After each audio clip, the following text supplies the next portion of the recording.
청주고등학교 1학년 친구들 안녕하세요. 한국사 선생님입니다. 이번 영상에서는 고려시대의 사회와 사상 중에서 고려시대 유교와 불교의 발달에 대해서 살펴보도록 하겠습니다. 먼저 이제 유교의 발전과 그리고 이제 역사서의 편찬을 학습지 13쪽에서 정리해 보도록 하겠습니다.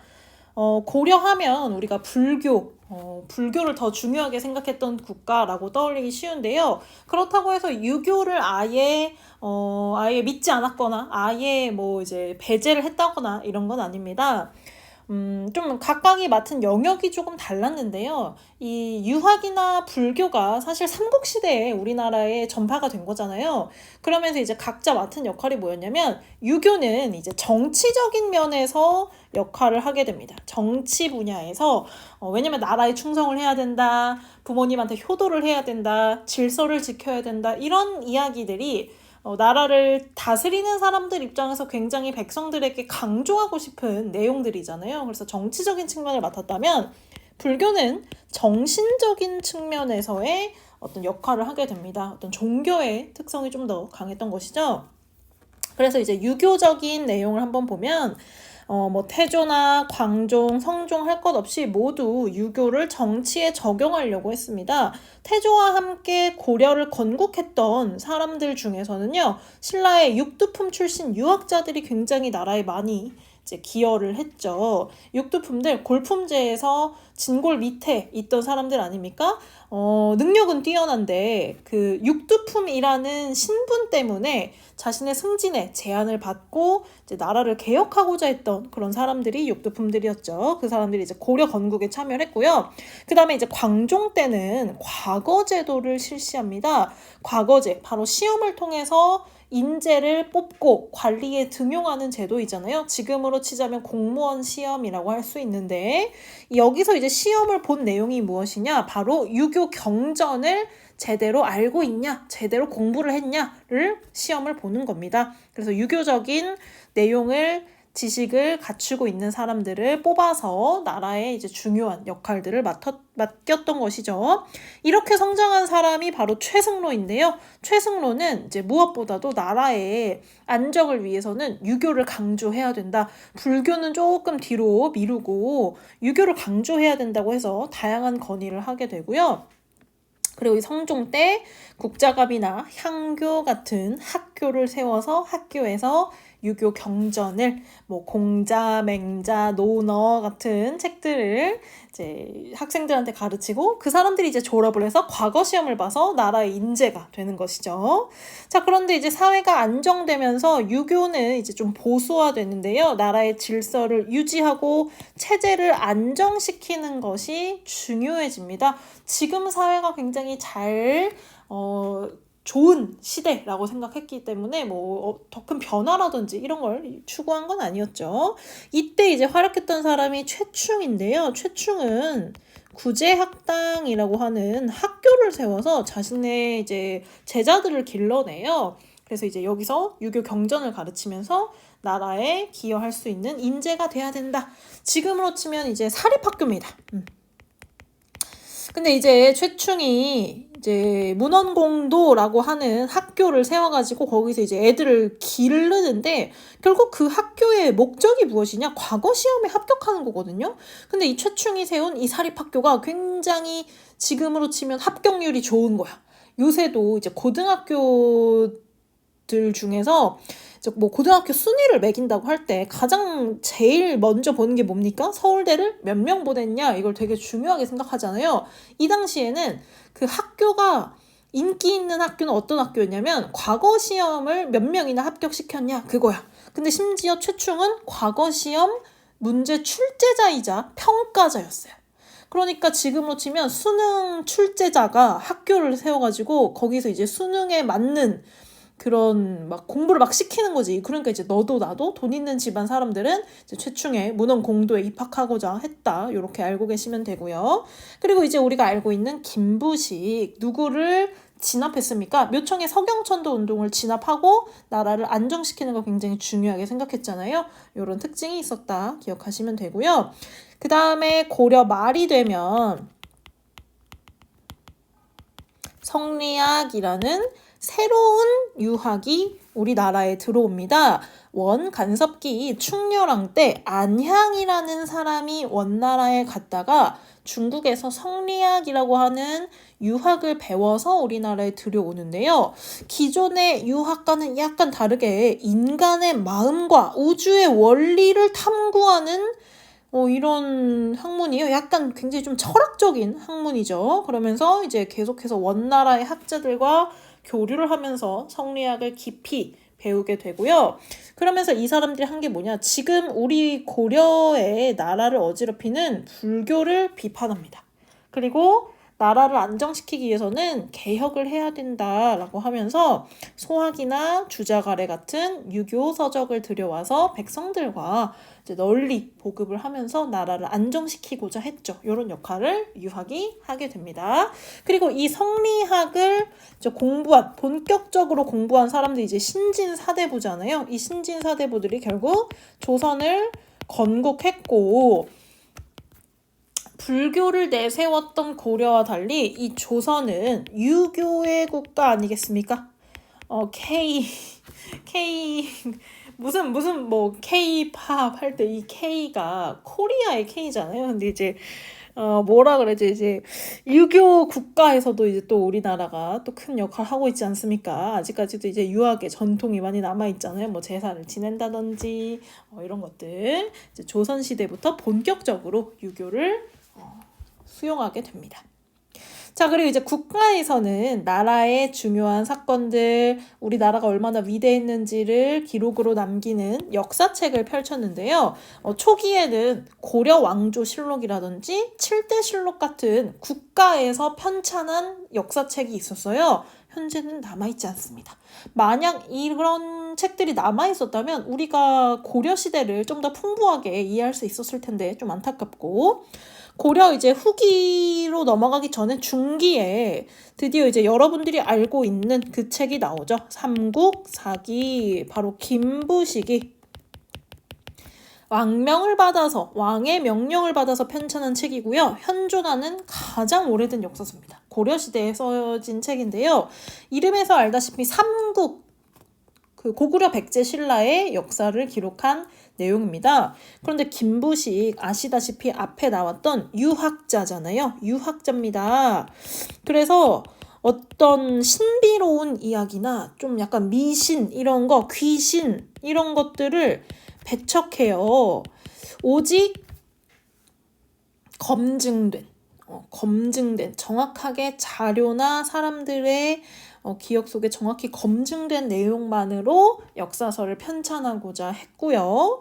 그것이 아쉬워서 여기 삼국사기에 들어가지 못한 내용들이 아쉬워서 쓴 책이 무엇이냐? 바로 삼국유사입니다. 바로 이련 스님이 쓰신 책인데요. 삼국유사, 삼국사기와 약간 세트로 묶여서 이야기가 나오는데, 삼국유사도 삼국사기처럼 고구려 백제 신라의 이야기를 담고 있습니다. 그런데 이 유사라는 이야기는 무슨 뜻이냐면 남아있는 역사라는 뜻이죠. 삼국사기에 들어가지 못하고 남아있는 내용 중에서 특히 이련 스님이기 때문에 불교를 중심으로 역사를 이해하고자 했습니다.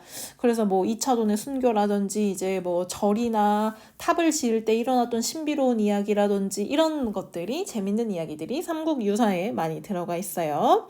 자, 그리고 이 고려 후기는 또 어떤 시기냐? 바로 우리가 원나라의 간섭을 받던 시기 아니겠습니까?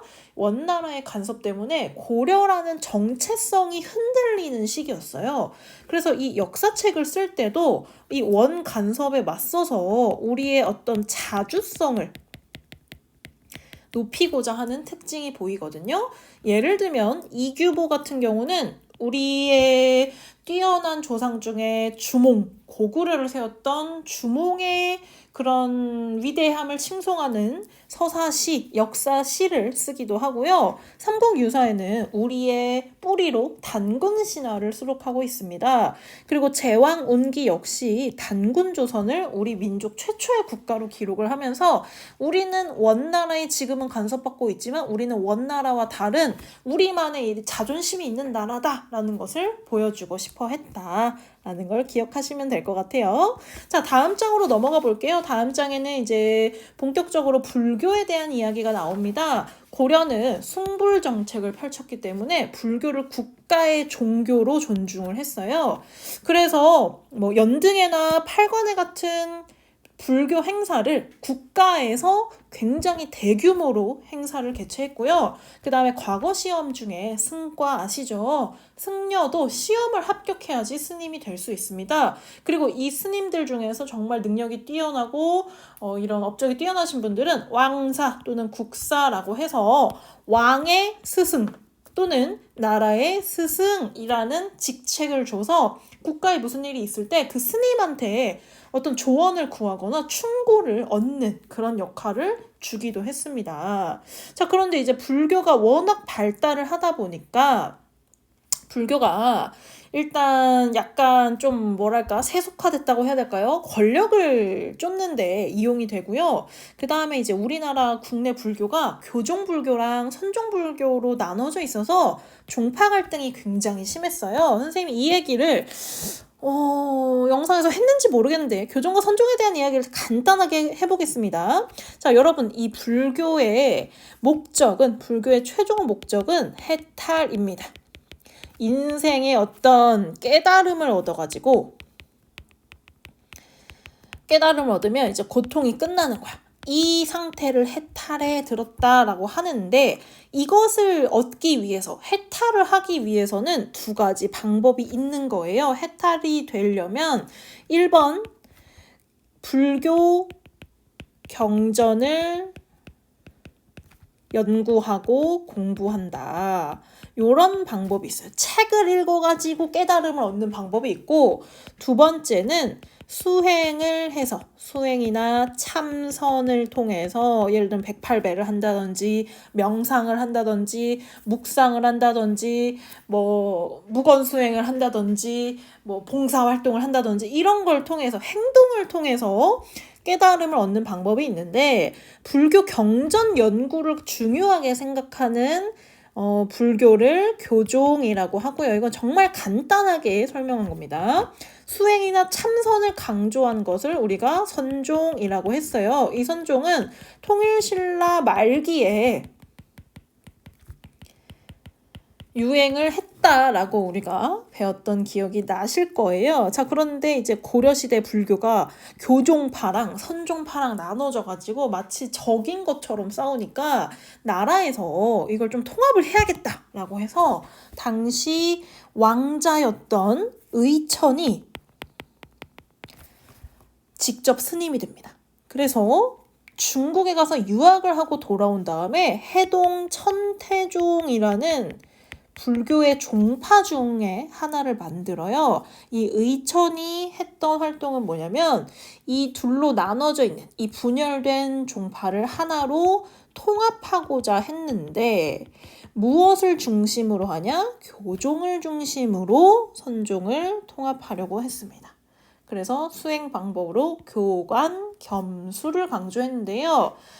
책을 읽으면서 동시에 수행을 해야 된다라는 것이죠. 그런데 뭐가 앞에 옵니까? 교관, 교리를 지켜야 된다. 교리를 중심으로 하되 수행도 해서 교종과 선종을 좀 합쳐보자 이런 노력을 하게 되죠. 자, 그 뒤를 이어서 진울이라는 스님은요. 약간 반대의 역할을 해요. 이 스님은요. 독경이라든지 경전을 읽는 거라든지 참선을 한다든지 노동, 직접 밭을 일구고 뭐 절을 짓는 노동을 통해서 좀 이제 그런 세속적인 걸 벗어나서 좀 깨끗한 불교로 돌아가자. 그래서 선종을 중심으로 교종을 통합해보자 라고 하면서 도노점수와 정해 쌍수를 강조했습니다. 글씨를 좀 알아보실 수 있을까요? 다시 쓸까요? 도노 점수랑 정해 쌍수를 중요하게 생각했는데 쉽게 말하면 도노 점수가 무엇이냐? 어느 날 갑자기 깨달음이라는 건 갑자기 온다는 거야. 돈오 갑자기 깨달음을 얻어. 그리고 나서 깨달음을 얻었다고 해서 끝나는 게 아니라 계속해서 수행을 해야 된다라는 뜻이죠. 수행을 좀 더 강조한 것이고요. 정의 쌍수도 마찬가지입니다. 수행을 통해서 깨달음을 얻어야 된다라는 선종을 좀 더 강조하는 모습을 볼 수 있죠. 해심이 이 진우를 계승했는데요. 해심은 좀 독특한 게 뭐냐면 유교와 불교가 다른 것이 아니다. 유교랑 불교랑 닮은 부분이 있다라고 주장을 하면서 이후에 성리학을 좀 더 쉽게 받아들이는데 밑바탕이 됩니다. 우리가 불교의 입장에서 유교를 해석해보니까 좀 이렇게 비슷한 구석이 많네. 그럼 성리학도 우리가 좀 받아들이기 쉬워지는 이런 역할을 하게 된 것이죠. 자, 그리고 불교, 고려 불교에서 빼놓을 수 없는 게 있습니다. 바로 대장경인데요. 대장경은 무엇이냐? 부처님의 설법인 경과, 부처님이 정한 교단의 규칙인 율, 그리고 이 둘을 체계적으로 연구해서 해석한 론, 경, 율, 론을 모두 모은 불교 경전을 집대성한 것을 대장경이라고 하는데요. 이 대장경을 언제 집대성을 했냐? 주로 외세 침략을 물리치려고 했을 때 이 대장경을 만들어냅니다. 가장 맨 처음으로 우리 고려가 대장경을 만들었을 때가 언제냐면요. 거란이 쳐들어왔을 때 초조 대장경 만들었습니다. 그래서 이 힘으로 거란을 물리쳤다, 부처님의 힘으로 거란을 물리쳤다라고 생각했는데요. 이 초조대장경이 몽골의 침입으로 불타게 돼요. 그래서 지금은 남아있지 않습니다. 그래서 이 몽골의 침입에 맞서서 몽골을 부처님의 힘으로 물리치자라고 하면서 만들었던 게 바로 제조대장경. 초조, 처음 만든 대장경이란 뜻이고요. 제조, 두 번째로 다시 만든 대장경이라고 하는데요. 우리한테는 이 이름으로 더 익숙합니다. 바로 팔만대장경. 지금 이제 합천 해인사에 남아있죠. 이 대장경판이 남아있는데요. 나무에다가 이 경전을 하나하나 손으로 새겨서 만들어놨습니다. 그 목판본이 목판이 남아있는데요. 글자에 오타가 거의 없을 정도로 굉장히 세심하고 아름다운 글씨체로 하나하나 새겨져 있고요. 그 나무판 하나를 만들 때도 바닷물에 담가서 말려서 그걸 건조시켜서 나무가 여태까지도 썩지 않을 정도로, 그리고 그 해인사 대장경 각도 굉장히 통풍에 유리하도록 만들어서 이것을 오래오래 보관할 수 있는, 그래서 유네스코 세계문화유산으로 등재가 되어 있는 거 아시죠? 자, 그리고 이제 불교를 국가에서 중요하게 여긴 만큼 고려시대에 지어진 절이라던가 불상이라든지 굉장히 많아요. 안동 봉정사 극락전이나 영주 부석사 무량수전, 굉장히 아름답고 운치 있는 절입니다. 나중에 기회가 된다면 꼭 한번 가보시고요. 불교뿐만 아니라 도교나 풍수지리설도 이때 계속해서 유행을 했는데, 아시죠? 도교는 이제 그 신선이 되고자 하는 그런 종교가 됐잖아요. 근데 이때는 국가의 안정과 왕실의 번영을 기원하고 나라를 지키는 신앙으로 백성들한테 유행을 했고요. 풍수지리설은 그 땅의 기운이 그 인간에게 영향을 준다 해서 누가 주장했던 거예요? 묘청이 서경천도를 주장할 때 이 풍수지리설을 끌고 왔죠. 여기에 영향을 주었다. 이렇게 기억하시면 될 것 같습니다. 자, 이번 영상 여기서 마치고요. 이제 고려시대가 모두 끝났습니다. 이제 다음 영상에서부터는 조선으로 들어갈 건데요. 선생님이 들어가는 그 반에서는 이야기했는데, 물어보니까 친구들이 그 한눈에 보기 정리하는 걸 학습지가 다 끝나고 한 번에 복습으로 해줬으면 좋겠다라고 해서 이제 조선시대부터는 학습지를 먼저 하고요. 이 조선시대 학습지가 끝나면 마지막에 한눈에 보기 영상을 찍어서 올리도록 하겠습니다. 그때 복습으로 만나도록 하고요. 우리 이제 다음 영상에서 조선시대로 들어가 보도록 하겠습니다. 고생하셨습니다.